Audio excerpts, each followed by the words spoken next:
Sejam bem-vindos. Começa agora mais um Jogo Económico. A partir de agora pode seguir-nos no site ou nas redes sociais do Jornal Económico, mas também na Bola TV. Use o hashtag Jogo Económico para comentar os temas que vamos ter em debate.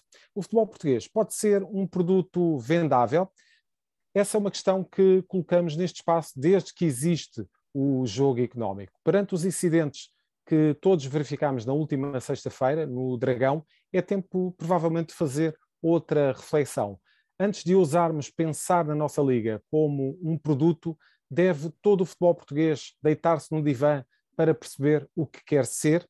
Essas e outras questões serão respondidas nesta edição com a ajuda do mentor e coach de executivos, João Catalão. Para já, apresento os nossos comentadores, João Marcelino e Jorge Faria de Sousa. Muito obrigado pela presença neste Jogo Económico. Agradeço também a presença do jornalista do JE, Rodolfo Alexandre Reis, e vamos já a seguir à rúbrica Hat-Trick.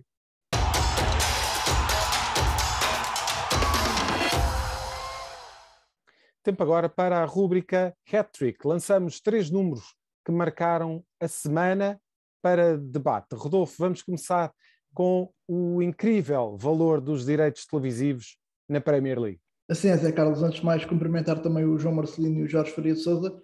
Falamos de 12,3 mil milhões de euros. É o quanto os direitos televisivos da Premier League vão crescer no triênio de 2022 a 2025, segundo o jornal The Times. 6,2 milhões em direitos de vendas para o mercado internacional, 6,1 mil milhões de euros para o mercado do Reino Unido. Um valor estratosférico e que se vai refletir também já nos prémios para o vencedor da Premier League já da próxima temporada de 22-23, que irá receber a módica quantia de 211 milhões de euros face aos 187 milhões que o vencedor da Premier League deste ano irá receber. Autênticos excêntricos estes ingleses, e começo precisamente por ti, João Marcelino. Temos aqui uns números muito interessantes. Há um número que o Rodolfo nos trouxe que tem a ver com os 6,2 mil milhões de euros, que tem a ver com o valor que vai ser, que vem portanto, de fora das fronteiras do Reino Unido e que pela primeira vez é mais elevado do que o valor interno que vai ser colocado neste bolo total de 12,3 mil milhões de euros. É de facto um sinal de uma enorme vitalidade da Premier League e no fundo tivemos um pouco o reflexo disso agora em Alvalade na última terça-feira. É verdade, mas quer dizer, é natural que a Liga Inglesa, sendo a maior liga, ou talvez a única, que seja verdadeiramente global, tenha mais receitas a partir de fora do que dentro.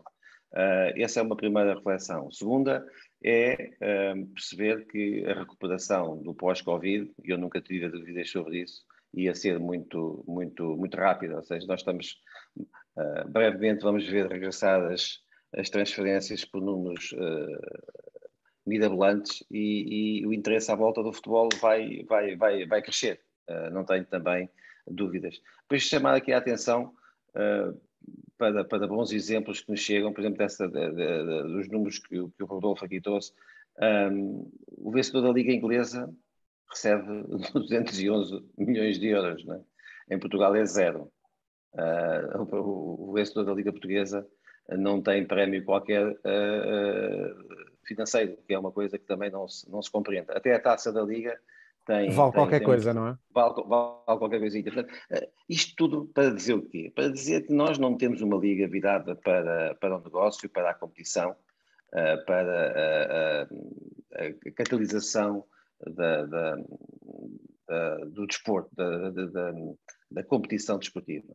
Nós temos uma competição cheia de artroses, que se vai sobrevivendo, mas que não tem um olhar desde cima que tente perceber aquilo que temos e aquilo que nos faz falta ter.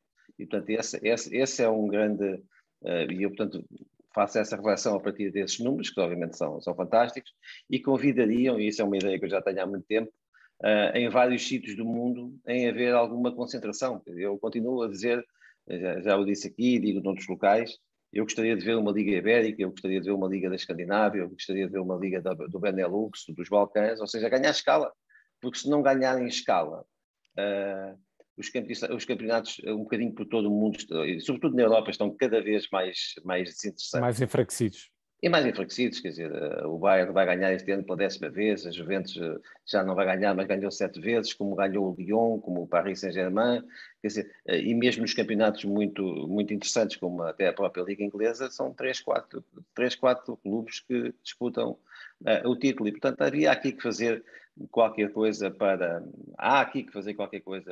renovar esse interesse, porque senão, face a esse deserto competitivo, a questão da Superliga, que ficou agora adormecida, vai voltar ciclicamente a colocar-se, porque os grandes não têm nada a fazer nos seus próprios campeonatos este ano para preparar bem, esta semana, para preparar bem o jogo da Liga dos Campeões. O Bayern deu-se ao luxo de perder 4-2, sem importância nenhuma, com o Bochum, num jogo de treino, porque sabe perfeitamente que tem 6 pontos sobre o Dortmund, mas aperta um bocadinho e ganha por 10 ou 15, portanto não tem esse problema não existe, e portanto estes números da Liga Inglesa devem fazer-nos pensar em tudo isso. É a única liga verdadeiramente global, é uma liga assente no predomínio da verdade desportiva, em que há uma cultura desportiva instalada, todos os jogadores, mesmo os que vêm da América Latina, vêm de outros países onde os comportamentos são sempre têm sempre são um bocadinho diferentes, chegam ali e adaptam-se à cultura existente, e portanto é um modelo a seguir, o benchmark do setor. Todos estes valores, Jorge, fazem quase da Premier League uma espécie de liga extraterrestre, não é? Sim, cumprimentar o João Marcelino, o Rodolfo Reis. Eu acho, obviamente, hoje os temas até estão interligados com o tema da semana passada, que já na semana passada referimos e recordámos que no mercado de transferências de inverno, apesar da maior transferência ter sido Vlahovic da Fiorentina para a Juventus, a Premier League foi quem mais movimentou em termos de verbas, foi quem fez o maior volume de vendas e de compras do último mercado de inverno. Agora, obviamente, é um bocadinho o que o João dizia, é a única liga verdadeiramente global. Estamos a falar do vencedor da Premier League vai ganhar mais do que o vencedor da Liga dos Campeões, e portanto aquela discussão da Superliga, como o João dizia, entretanto está adormecida. A verdade é que provavelmente se os clubes da Premier League tivessem entrado ou não tivessem desistido de discutir essa ideia à boleia de Florentino Pérez e do Barcelona, provavelmente estaríamos perante a Superliga Europeia ser verdadeiramente uma realidade, porque são neste momento é a única liga global, é a melhor liga em termos daquilo que será um tema que vamos discutir aqui mais à frente. É a única liga, é a liga com maior tempo útil de jogo, e portanto eu acho que deve servir de exemplo para qualquer outra liga. A própria La Liga perdeu algum peso mediático com a saída de Messi e de Cristiano Ronaldo, naturalmente, nos últimos anos, e eu acho que, sobretudo, ao nível do futebol português, se queremos ser competitivos, se queremos ter uma liga competitiva, uma liga que seja um produto vendável, acho que também temos, e aproveitar, e à boleia destes números dos direitos das transmissões televisivas, discutirmos em Portugal a centralização de direitos e a distribuição de direitos de uma forma mais equitativa, porque não me faz sentido que Porto, Benfica e Sporting tenham auferido qualquer coisa como os 3 somados durante 5, 6 anos, de memória não me recordo, mas estamos a falar de cerca de 1.500 milhões de euros para os 3 grandes, e depois verbas absolutamente ridículas mesmo para outros clubes que disputam troféus, e portanto acho que essa é uma discussão que vale a pena ter, porque se queremos ter uma liga competitiva, os clubes também têm que ter outro tipo de receitas e outro tipo de condições. Rodolfo, no futebol português fala-se de milhões de euros, mas não é pelos melhores motivos. Exatamente, falamos de 1,9 milhões de euros, é o valor que o ex-árbitro Bruno Paixão admite ter recebido de uma empresa informática que terá servido de saco azul ao Sport Lisboa Benfica. A empresa é essa ligada ao empresário José Bernardes, que é também já arguido neste processo do saco azul. O Benfica já negou em comunicado estas acusações, diz que este processo do saco azul tem apenas como base questões de fraudes fiscais e que não existe aqui qualquer tipo de relação com uma alegada corrupção desportiva para com o ex-árbitro de futebol. Não vamos poder discutir este número porque temos ainda um outro para discutir e esse eu gostava de ter uma maior reflexão da vossa parte. De facto, este tema da investigação é importante, mas provavelmente teremos noutras edições oportunidade para o discutir, provavelmente já com mais dados em cima da mesa. Rodolfo, pedia-te então que avançasses com o terceiro número para podermos então debater. São 57 minutos e 9 segundos. É o tempo útil de jogo da Liga Portuguesa, apenas a 31ª das ligas europeias em 36 analisadas por um estudo do Observatório de Futebol. De facto, um número baixo, tendo em conta o tempo que tem uma duração de um jogo de futebol. A primeira classificada neste ranking é a Liga dos Países Baixos, a Eredivisie, é a que tem mais tempo útil de jogo, 63 minutos e 21 segundos. E olhando aqui só para as Big Five, a que surge em melhor classificada é a Série A, em quinto lugar, seguida da Bundesliga no sexto. Na nona posição aparece a Premier League. O 13º lugar é ocupado pela Liga Francesa e no 23º lugar surge a Liga Espanhola. Jorge, e de facto temos aqui esta questão do tempo útil de jogo, que no fundo é absolutamente central, né, naquilo que falávamos há bocadinho. Ok, se uma liga quer ser rentável, se uma liga quer dar muito dinheiro, também tem que ser generosa e dar tempo de jogo útil para quem vê. Esse é algo que é absolutamente básico, não é, Jorge? Sim, sobretudo, porque obviamente quem paga bilhete ou quem subscreve os canais para as transmissões televisivas, obviamente quer ver um espetáculo, não quer ver um jogo que para consecutivamente. A maior surpresa neste estudo é que a Premier League apareça em nono lugar, porque obviamente, na minha opinião, é a melhor liga do mundo. Mas obviamente, olhamos para aquilo que foi o jogo do último fim de semana e quando uma segunda parte tem 57 minutos de jogo, dos quais 21 minutos apenas de tempo útil, diz muito, e sobretudo porque se trata de um clássico, trata-se de duas das três melhores equipas da Liga Portuguesa, trata-se do jogo que toda a gente quer ver, parece-me que diz muito daquilo que tem vindo a ser o futebol português. Consecutivamente vemos jogadores, quando em vantagem, a perder tempo, sem que isso depois seja, sem que a equipa de arbitragem seja consequente com o tempo depois de desconto, embora nos últimos tempos temos visto jogos com maior tempo de desconto, mas até mais vezes fruto da intervenção do VAR do que propriamente quando os jogadores queimam tempo. Eu acho incompreensível como é que um árbitro, vemos alguns guarda-redes na reposição de bola em campo, logo na primeira parte já a queimar algum tempo de jogo, e o árbitro espera para chegar a 10 minutos ou 5 minutos do fim para mostrar o cartão amarelo, e parece-me que isso não resolve, de todo não resolve nada. Há uma discussão que vale a pena ter com a existência do quarto árbitro, porque é que o jogo tem que parar para serem feitas as substituições, porque é que o quarto árbitro não pode dar ordem para a substituição e o jogo estar a decorrer. É uma discussão que vale a pena ter, e até já alguns treinadores lançaram também essa discussão, e depois ver comportamento de equipas e instruções até dos próprios treinadores quando mandam um guarda-redes cair para queimar tempo, quando se encontra vantagem e o jogo se aproxima do fim.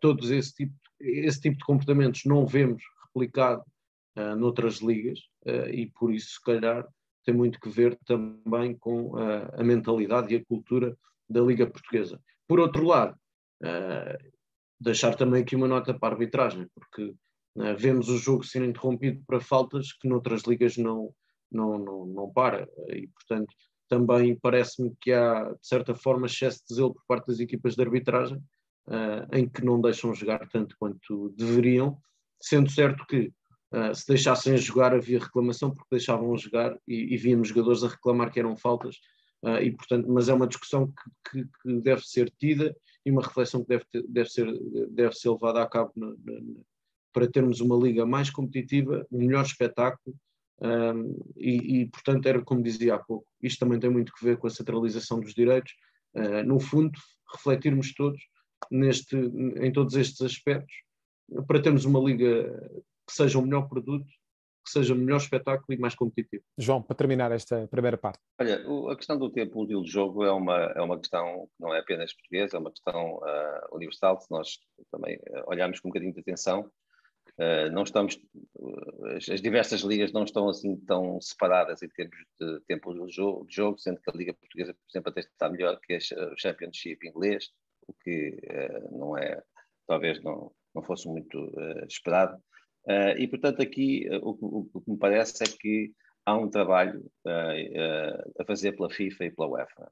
Há gabinetes de estudo a estudar há muito tempo como é que se pode prolongar o jogo, ou seja, fazer com que... E há muitas ideias sobre a mesa, no sentido de fazer com que ou o futebol tenha partes mais curtas e seja cronometrado, como por exemplo como é o futsal, ou que os últimos 5, 10 minutos de cada parte também sejam cronometrados, mas evitar que a cultura mais ou menos instalada em alguns países, e é evidente que há aqui uma matriz latina, se nós percebermos Portugal, França, Itália, Grécia, estão muito juntos.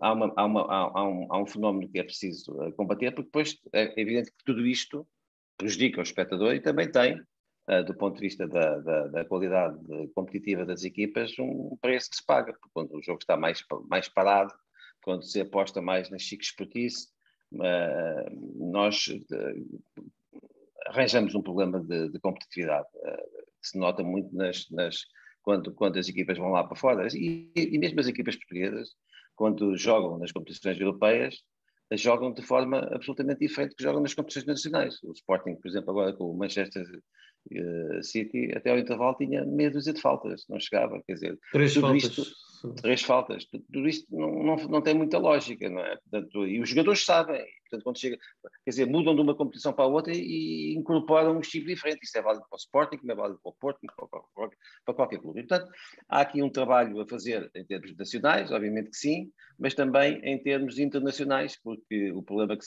está colocado ao futebol só se resolve com uma outra intervenção do árbitro, e esse tem que ser respaldado em novas ideias lançadas a partir da FIFA, da UEFA e de todos os organismos continentais.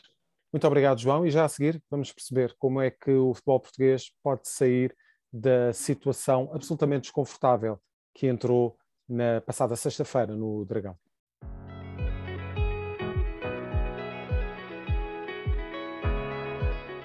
Estamos de volta para a segunda parte deste jogo económico. O final do último clássico no Dragão mostrou que o caminho para que a Liga Portuguesa seja um produto atrativo e rentável pode, afinal, ser mais longo e tortuoso do que aquilo que se pensava.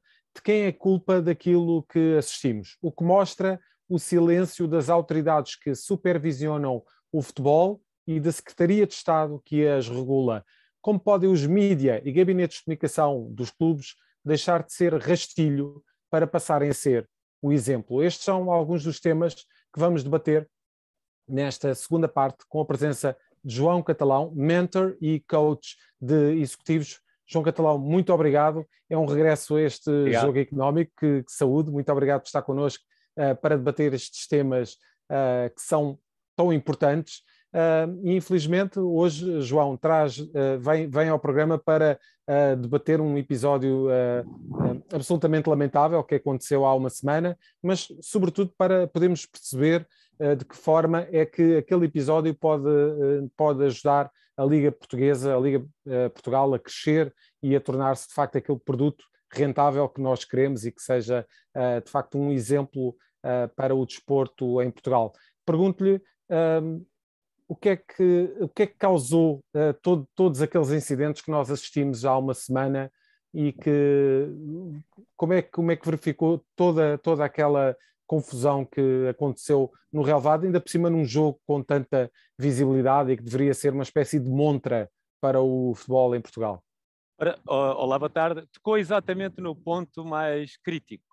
o desporto, como foi criado e como é entendido por todos, é uma escola de virtudes, é uma escola de aprender a trabalhar a equipa, é um espaço fantástico para favorecer interdependência, etc. Por outro lado, e vamos ouvir muitas explicações, muitas teorias, mas há uma questão que é humana. Já Freud dizia que a descarga de energia negativa depende de estímulos provocadores externos. Portanto, quanto mais tempo o estímulo não aparece, mais o organismo vai à procura dele. Portanto, o futebol está a ser uma catarse onde as pessoas, claro que vai haver muitas a dizer, o Covid aumentou a ansiedade, mas não é, porque os modelos da sociedade que devia ser os treinadores, os jogadores, os dirigentes, aquilo que as pessoas assistem, e vejam, curiosamente o que se passou no Porto, todos sabemos, só quem não anda no futebol é que não sabe, que os apanha-bolas, por exemplo, do Porto, muitos deles são jovens das camadas do Futebol Clube do Porto. Ora, se eles veem dirigentes e jogadores do seu clube, aqueles que eles veem como figuras de referência, a agredir jogadores, a empurrarem-se uns aos outros, aquilo tem um efeito claramente da tal provocação externa. Se depois veem jogadores como, veja, por exemplo, no mesmo fim de semana, o meu clube, a Académica, está em último, precisava de ganhar. Está a ganhar 1-0. Há um jogador que faz falta, trata mal o árbitro, é expulso. Isto quando está a ganhar e sai a rir, e os colegas até o cumprimentam e não há nada que aconteça. Isto é, está a acontecer algo muito estranho no futebol, que é, vale tudo para prevalecer o ter em vez do ser. Ora, isto acontece na economia, acontece na política, acontece em tudo. Quando o ser humano, aquilo que está por trás dele é o ter, o ganhar, o vencer, etc., transformamos-nos um bocadinho naquilo que somos na nossa gênese, que é aquela parte mais animalesca, menos domesticada. Isto significa, enquanto não houver mídia, enquanto não houver penalizações, mas quando digo penalizações foi como no fenómeno que aconteceu no final do século XX, quando os ingleses tiveram o oliganismo, o que eles fizeram foi, simplesmente não foi pôr barreiras, foi quem se porta mal não vê o jogo. E já dizia o célebre filósofo chinês Sun Tzu, quando não os podes vencer, atinge naquilo é mais querido.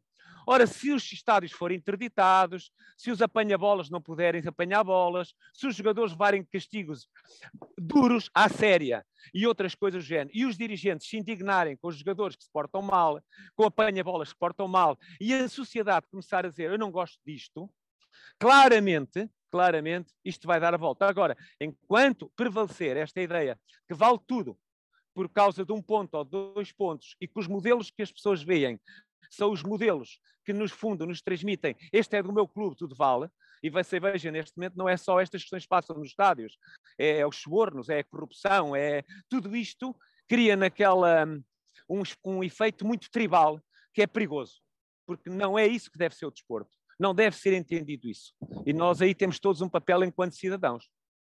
Professor, se lhe fosse dada a possibilidade de criar uma espécie de plano em que se refundasse, de certa forma, aquilo que é o futebol profissional em Portugal, por onde é que começaria para que este tipo de situações, como aconteceu no Dragão há uma semana, não acontecesse, ou pelo menos fossem severamente punidos? Todas as profissões que mexem com pessoas deviam ser reguladas. As academias deviam tratar não só da alimentação e do físico, mas da questão mental. O jogador, quando vai para o campo, leva imensa pressão. Imensa pressão, muitas vezes, é aquele jogo que pode terminar a sua carreira, etc. Os dirigentes deviam ser também pessoas, como hoje são, por exemplo, antigamente.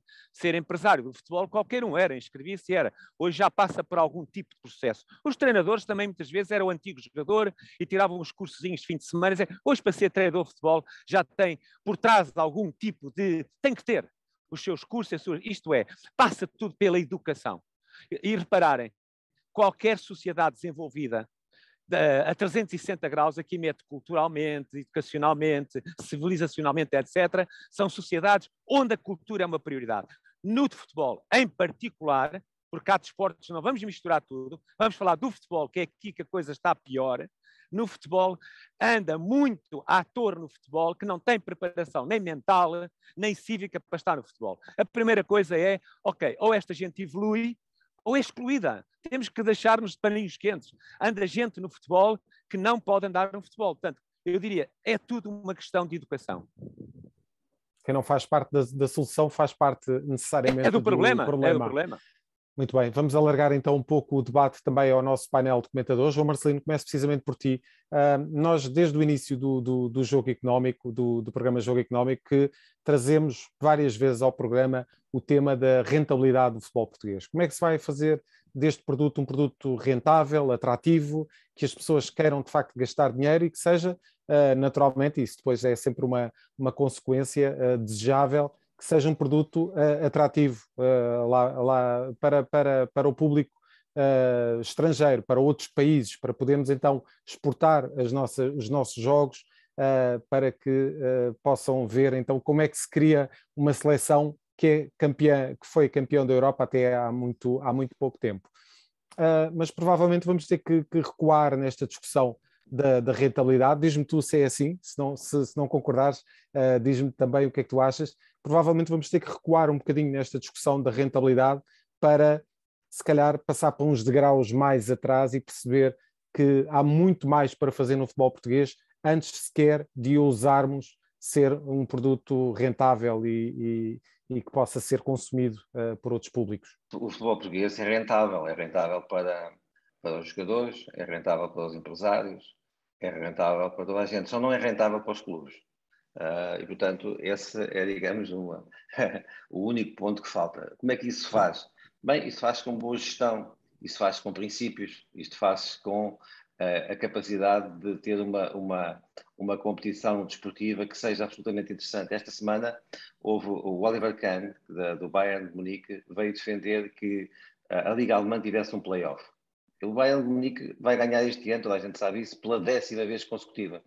E eu já disse isso num programa de uma outra estação de televisão. Em Portugal, um clube que ganhasse 100 anos seguidos não queria ouvir falar em playoffs, só queria aquele modelo porque é aquele encanha. Portanto, isto faz todo... Quer dizer, aqui, neste simples exemplo, está todo um mundo de diferença que separa uma liga em que toda a gente julga que tudo está bem, como é a portuguesa, numa outra que, sendo melhor, obviamente percebe que tem um problema de competitividade e, portanto, alguma coisa tem que se fazer para mudar.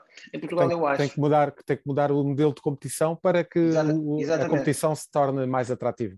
Exatamente, e se transpondo isso para o plano desportivo em Portugal, nós percebemos que, eu julgo que eu tenho quase a certeza que alguns dirigentes importantes do futebol, dos clubes em Portugal, acham que tudo está bem. Olham para aquele triste espetáculo que aconteceu no Dragão e não percebem o que é que está mal, porque, no fundo, algumas pessoas acham que quando se atinge aquilo que é o seu objetivo egoísta imediato, está tudo bem. Não está. Aquele jogo simboliza muita coisa. Simboliza, por exemplo, a incapacidade para que nós tenhamos um jogo que tenha muito tempo útil. Não tem. O futebol em Portugal tem, os jogos têm, como já falaremos disso neste programa. Já falámos disso na primeira parte. Exatamente. Tem esse problema de pouco tempo útil, que depois percebe-se que faz muita falta quando nós estamos nas competições europeias. É verdade. E sobretudo também se percebe que a organização é um bocadinho terceiro-mundista, porque eu olho para o comportamento dos jogadores e até dos treinadores naquele jogo, acho que tem ali muita coisa que tem que ser repensada, mas sei que para digamos, punir e para avaliar aquilo que fazem os jogadores e os treinadores, há disciplina e ela vai atuar, com certeza. Mas olho para a organização daquele jogo, vejo misturados com os jogadores e com treinadores uma série de gente que não estaria no meio de um campo de uma competição europeia. Portanto, há alguma coisa que está mal. Aliás, o próprio Futebol do Porto já reconheceu que está mal ao dizer que vai lançar um inquérito interno para avaliar o que é que esteve mal. Portanto, há aqui muita coisa que as pessoas percebem que está mal. E é pena que se perceba isso num ano em que duas equipas portuguesas conseguiram passar a fase de grupos da Champions, em que estando num país que há pouco tempo foi campeão da Europa e ganhou a Liga das Nações.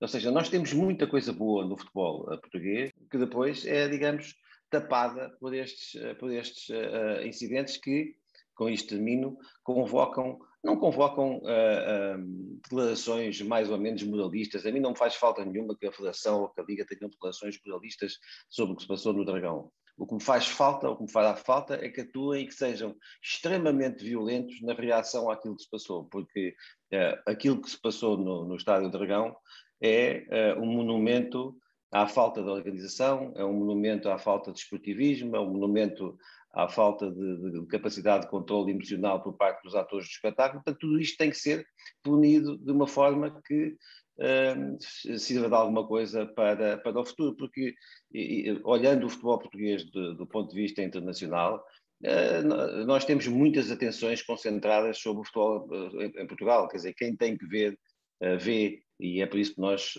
todos os anos assistimos à exportação massiva dos melhores talentos da Liga Portuguesa, e portanto temos muita coisa boa, também não devemos, nestes momentos em que acontecem estas coisas más, entrar em parafuso e achar que está tudo mal, não está tudo mal, mas há uma coisa que está mal há muitos anos em Portugal, que é o dirigismo desportivo, a falta de cultura desportiva, e isso tem que ser emendado com certeza.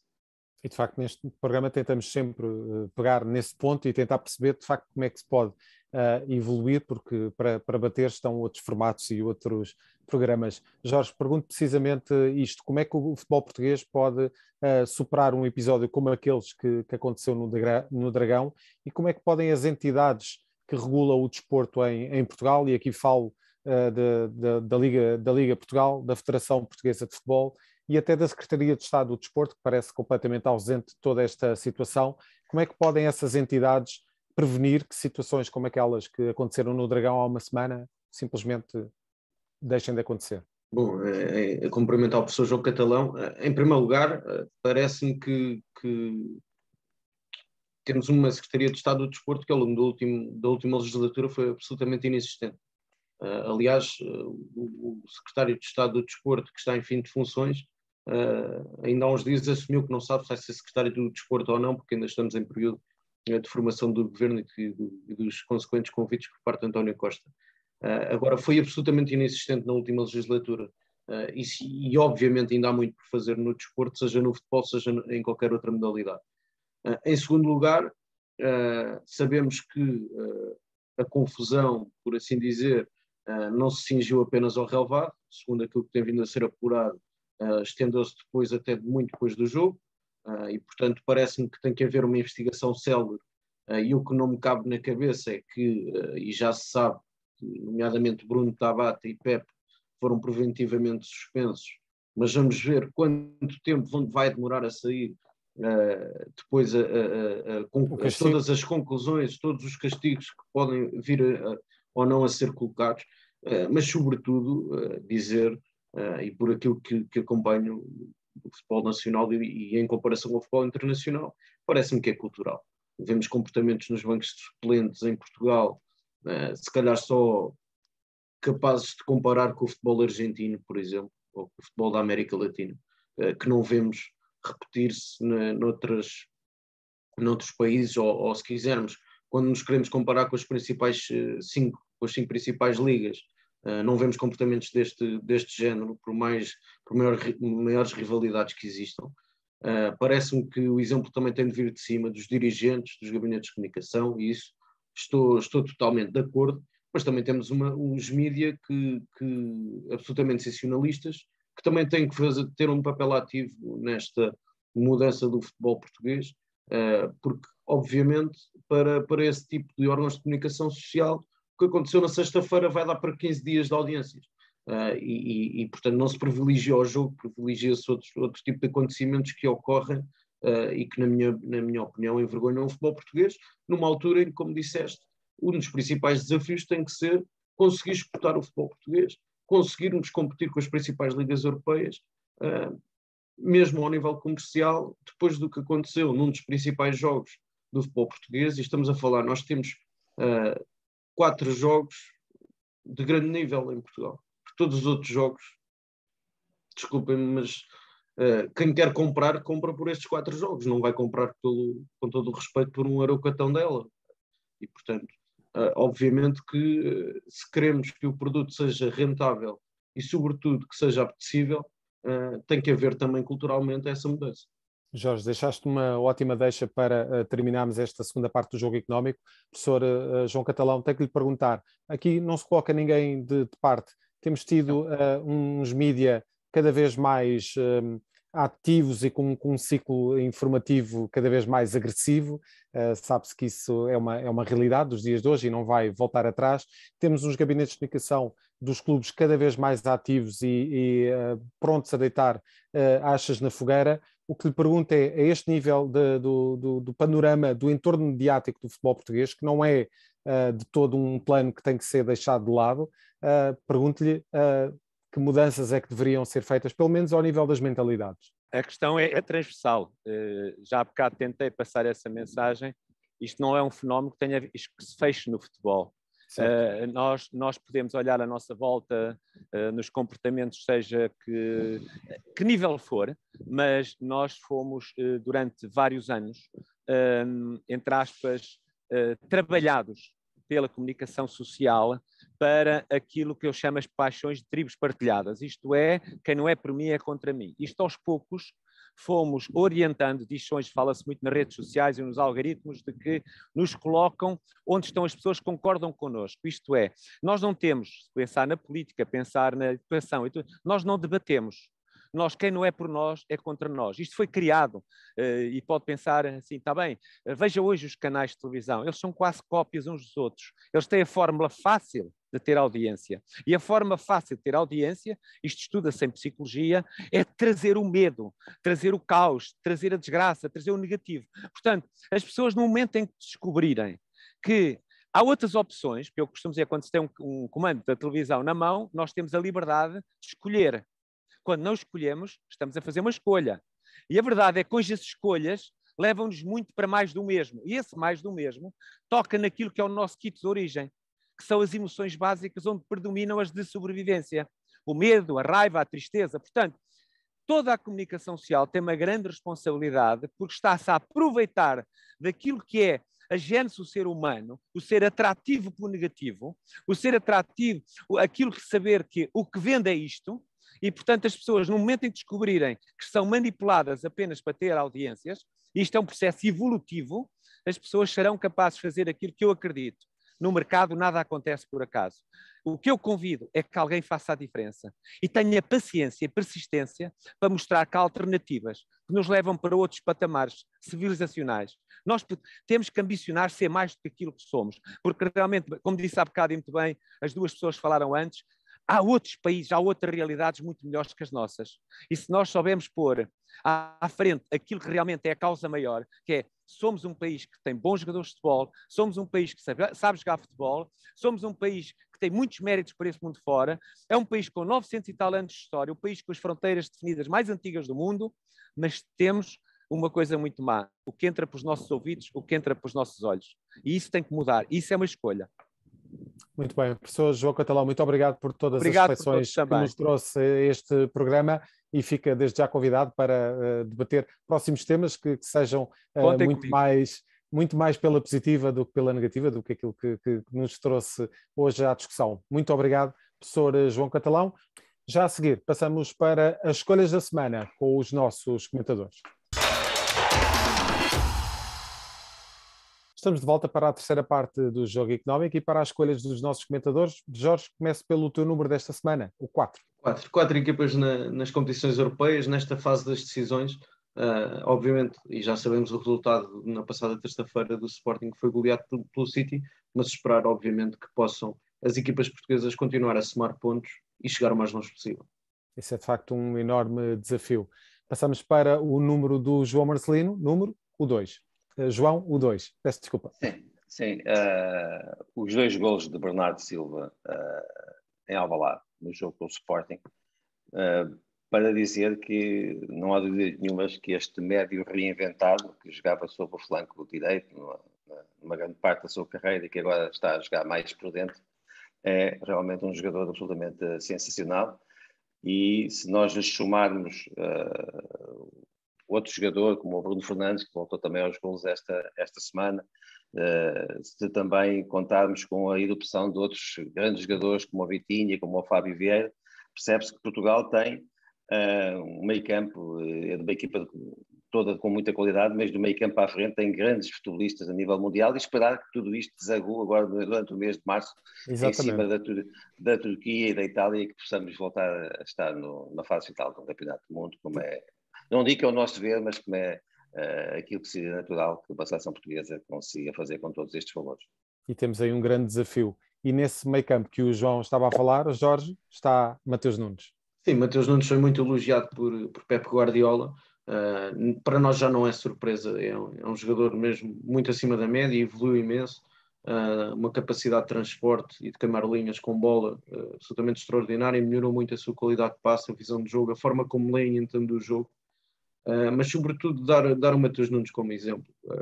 Estamos a falar de um jovem que há 3 anos, 4 anos, jogava em contexto das competições distritais da Associação de Futebol Lisboa Ericeirense, uma evolução meteórica, chegou à seleção nacional, joga a Liga dos Campeões, foi campeão nacional pelo Sporting, e portanto no fundo servir de exemplo para todos os jovens que se calhar não tiveram ainda a oportunidade de chegar a outro tipo de escalões, que jogam nas competições distritais ou que jogam no Campeonato Nacional de Séniores ou na Liga 2 ou na Liga 3, onde há efetivamente vários jogadores talentosos que poderiam e tinham capacidade e talento para jogar uns níveis acima, mas sobretudo que não desistam e que olhem para o Mateus Nunes como um exemplo. João, e fechamos rapidamente com o clássico. Mas não sei que eu volte ao meio campo português para falar, além de Mateus Nunes, do Otávio, do Danilo, que está em grande no Paris Saint-Germain, e do William Carvalho, que marca há 2 semanas consecutivas está a subir de na La forma. Liga. Portanto, mais razões para que a nossa equipa possa vir a ter um bom mês de março. O que se passou no Dragão só se resolve com uma aposta na cultura desportiva e com os dirigentes dos clubes a perceberem que ganhar é sempre importante, mas o importante é ter uma liga altamente competitiva, em que os presidentes exijam aos treinadores e estes aos jogadores que se foquem naquilo que é a sua profissão e deixem de lado tudo o resto. E tudo o resto compete agora, no caso concreto deste jogo, ao Conselho de Disciplina e aos diversos órgãos que julgam o que se passa nas competições, porque é preciso ter mão pesada sobre o que aconteceu com os diversos protagonistas na organização do jogo. É preciso que espetáculos aqueles não se voltem a repetir. E, portanto, como disse há pouco, mais do que declarações piedosas, em que a mim não me fazem falta nenhuma, o que eu espero é que haja mão pesada sobre todos os protagonistas e todos os organizadores que não estiveram bem na última sexta-feira no Estádio do Dragão. Muito bem. João Marcelino, Jorge Faria de Sousa, muito obrigado pela presença neste jogo económico. Voltamos para a semana, sempre com os números que contam, dentro e fora das 4 linhas. Até para a semana.